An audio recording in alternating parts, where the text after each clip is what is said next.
حالا که تیفرت رو فعال کردیم، باید بفهمیم که ریشه اون از کجا اومده. در بالاترین نقطه در رأس درخت سفیروت کتر قرار داره که اراده محض الهی و نور مطلقه. کتر صرفاً میخواد که آفرینش رخ بده و این خواستن خام سرچشمه همه نیروهاست. از کتر اغلب به عنوان نور متمرکز یاد میشه. این نور الهی از طریق 22 مسیر و همچنین از طریق قلمرو پنهان دعات و 9 سفیروت پایین تر جاری میشن و در نهایت به قاعده درخت یعنی ملکوت یا پادشاهی میرسن. قبل از هر ایده، هر ساختار و هر تضادی یک منبع مطلق وجود داره. کتر به معنی تاج نزدیک ترین تجلی به ذات لایتناهیه. فرشته محافظ و راهنمای کتر متاترون نام داره. کابالا میگه که کتر فراتر از درک ماست و ما نمیتونیم اون رو تعریف کنیم. کار اون ساده است، خواستن. کتر صرفاً میخواد که آفرینش رخ بده و این خواستن اولین جریان نور رو ایجاد میکنه. به عبارت دیگه کتر منشأ تمام آفرینشه. سفیروت بعدی خوخما نام داره. وقتی نور کتر سرازیر میشه، اولین تجلی قابل تفکیک خودش رو به درون خوخما وارد میکنه. فرشته محافظ و راهنمای اون رازیل نام داره.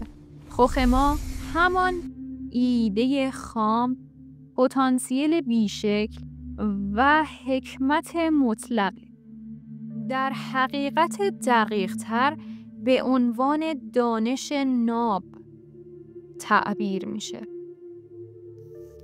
در مقابل بیناه قرار داره به معنی فهم که نشون دهنده فرایند درک و تحلیل و ترکیب اطلاعاته. نیروی مادرانه‌ای که نور بی حد و حصر خوخما رو میگیره و اون رو در قالب زمان، فضا و ساختار میریزه تا قابل درک بشه. بیناه مرزها رو تعریف میکنه. فرشته اون تزافکیل نام داره.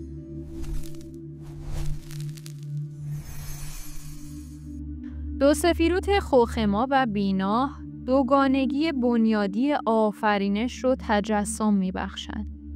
نیروهای فعال و منفعل، انرژی مذکر و مؤنث که حتی توی مغز انسان هم بازتاب داره.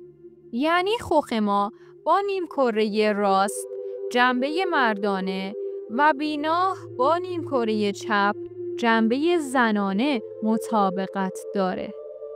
تیفرت به ما میگه که رحمت با حسد و داوری با گوراه در نهایت ریشه در اراده واحد کتر دارن و از طریق ایده خوخما و ساختار بیناه جاری میشن.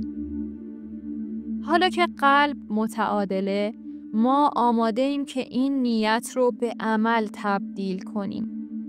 ولی باید بدونیم که این تعادل هنوز در دنیای روحه. پس باید بدونیم که چطوری این نقشه رو به پول نقد، یک رابطه موفق و یا یک کسب و کار واقعی تبدیل کنیم. راز این تبدیل در سفیروت‌های پایین‌تر نهفته است. ما امروز قلب درخت زندگی تیفرت رو فعال کردیم. شما ریشه ها، کتر، خوخما و بیناه، همچنین تضاد بنیادین حسد و گبوراه رو شناختیم.